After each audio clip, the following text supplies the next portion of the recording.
Hello नमस्कार दोस्तों, मैं दीपक। आप सबों को मेरे इस यूट्यूब चैनल पर स्वागत है।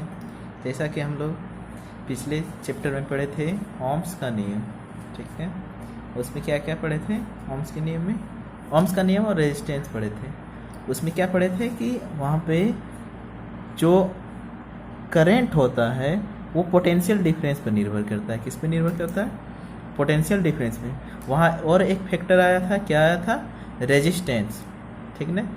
तो आज हम लोग रेजिस्टेंस जानेंगे क्या है और ये किन किन बातों पर निर्भर करता है, ठीक ना। तो रेजिस्टेंस जो है, resistance of a conductor depends on following factors, यानी कि जो रेजिस्टेंस होता है, ठीक ना, किसी भी कंडक्टर का, वो निम्न बातों पर निर्भर करता है। जैसे पहला जो रेजिस्टेंस होता है, the resistance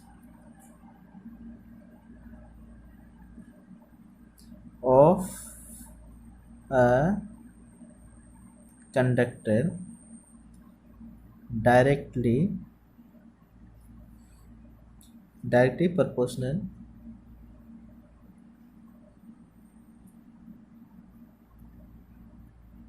to its length, ठीक है। जो क्या होता है? चालक तार का प्रतिरोध, मान लीजिए R है, ठीक ना, तो उसके लंबाई L का क्या होता है? समानुपात होता है,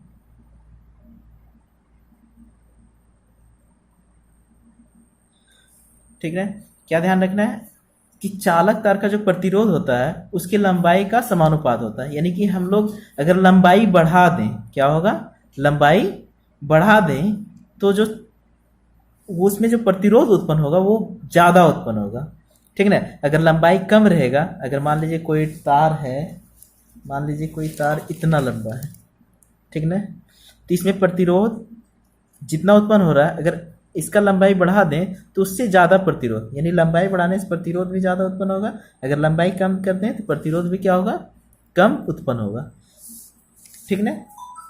तो यानी कि इसको हम लिख सकते हैं, रेजिस्टेंस जो होता है directly proportional to its length. Second, next बात क्या ध्यान रखना है? The resistance R of a conductor inversely proportional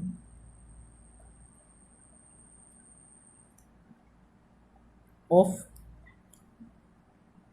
its area of cross section,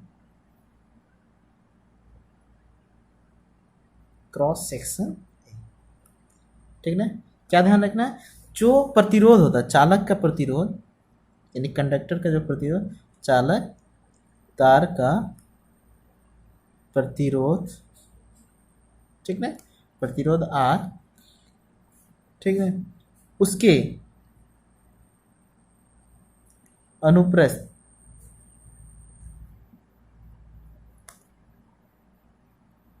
काट के क्षेत्रफल के एक विलोमानुपात होता है।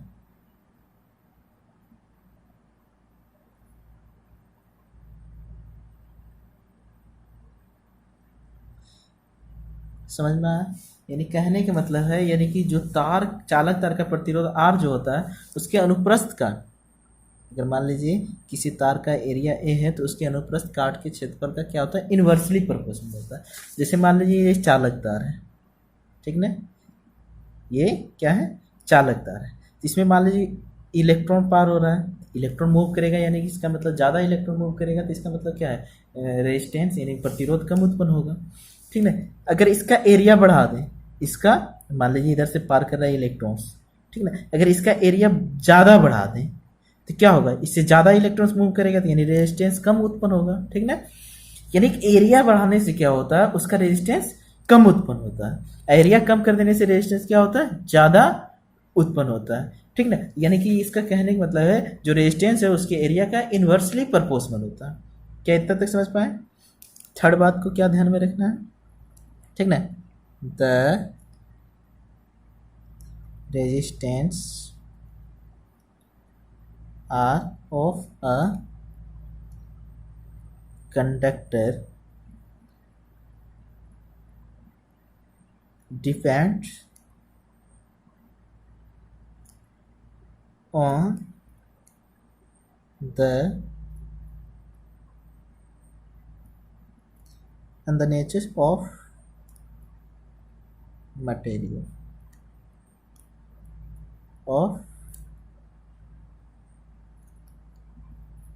depends on the material। यानी कि क्या है, जो चालक तार का प्रतिरोध,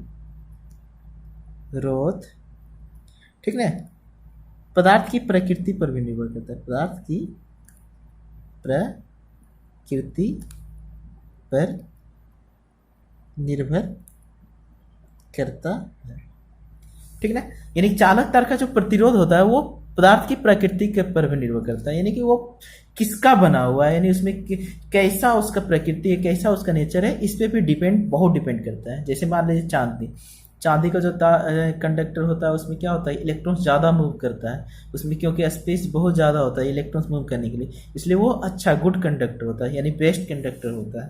लेकिन अगर हम रबड़ ले लें तो उसमें क्या होता है, इलेक्ट्रॉन्स मूव करने का जगह नहीं होता है, ठीक है, क्योंकि उसमें इतना कम जगह होता है इलेक्ट्रॉन्स मूव करने के लिए कि उसमें एक भी इलेक्ट्रॉन्स आर पार नहीं कर सकता है, तो इसलिए वो क्या होता है, बेड कंडक्टर है, ठीक है। यानी कि रेजिस्टेंस जो है वो उसके मटेरियल यानी कि नेचर में जो उसका मटेरियल है उस पर भी निर्भर करता है, ठीक ना। क्या समझ पा रहे हैं? फिर इन बातों को हम लोग आगे बढ़ाते हैं। अब क्या करते हैं, ऑन कंबाइनिंग द एवो फैक्टर्स, ठीक ना। तो इन वी गेट, हम लोग ऊपर के फैक्टर से, तो हम लोग क्या जाने थे, जो रेजिस्टेंस होता है उसकी लेंथ का क्या होता है, डायरेक्टली प्रोपोर्शनल होता है ना। और क्या जाने थे कि जो लेंथ होता है वो इन्वर्सली प्रोपोर्शनल होता है क्रॉस सेक्शन एरिया का, किसका, कंडक्टर का क्रॉस सेक्शन एरिया का, ठीक ना। तो यानी इन दोनों को एक साथ लेंगे तो क्या होगा, आर एल अपॉन ए, हाँ या ना, होगा ना। इसको हम जब बराबर करेंगे तो क्या होगा, कोई कांस्टेंट लेना होगा, ठीक ना, एल अपॉन ए। तो ये क्या है, वेयर, इसको हम लोग रो पढ़ेंगे, क्या पढ़ेंगे, रो, ठीक ना, क्या पढ़ेंगे, रो, इसको हम लोग क्या पढ़ेंगे, रो, ठीक ना। रो is the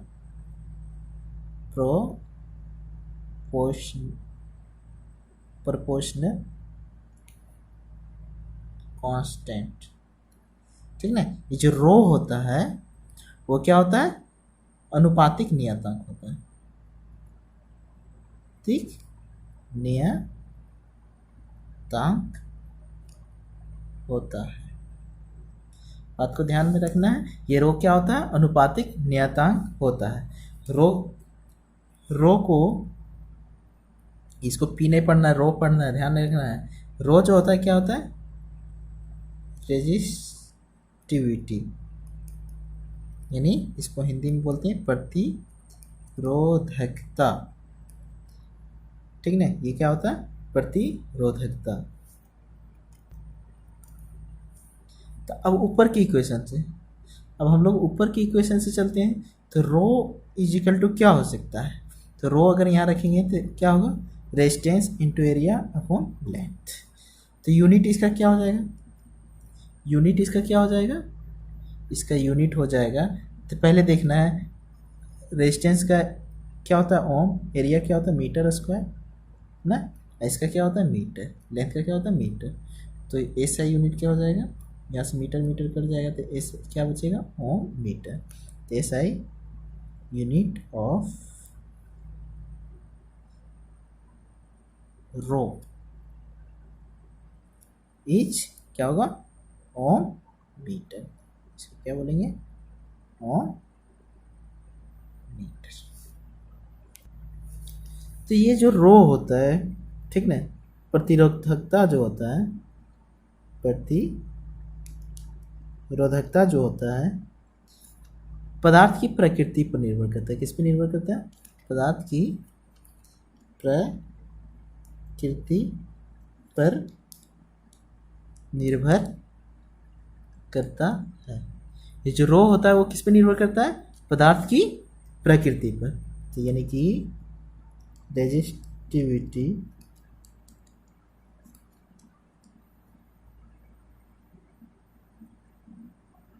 depends on the nature of the material. ठीक है, प्रतिरोधकता पदार्थ की प्रकृति पर निर्भर करता है। ठीक है, यहाँ देखिए और कंडक्टर।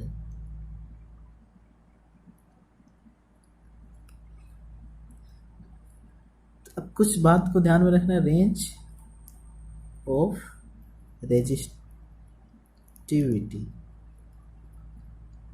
यानी कि प्रतिरोधकता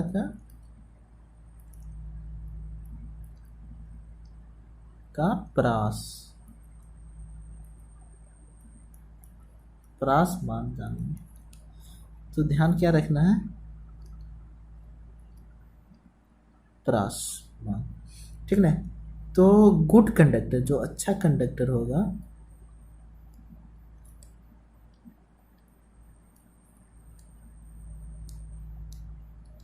अच्छा जो चालक होगा, उसका जो रेंज होता है वो कितना होता है, 10⁸ ohm metre to 10⁶ ohm metre.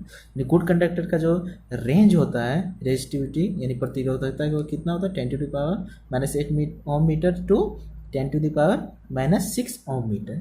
ठीक ना। जो सिल्वर होता है, सिल्वर क्या है, गुड कंडक्टर यानी बेस्ट कंडक्टर है। सिल्वर हैज रेजिस्टिविटी, ठीक ना, इक्वल टू, यानी कि सिल्वर का जो रेजिस्टिविटी होता है किसकी इक्वल होता है, 1.6 × 10⁻⁻8 ओम मीटर।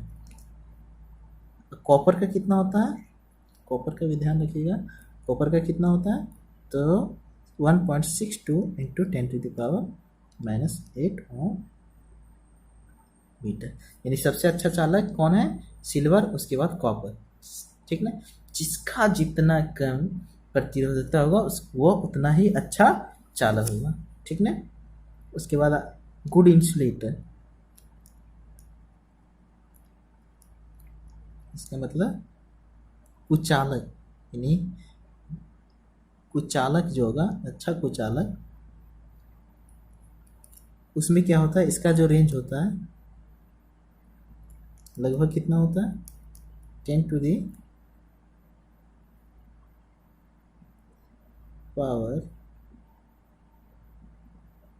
Om metre to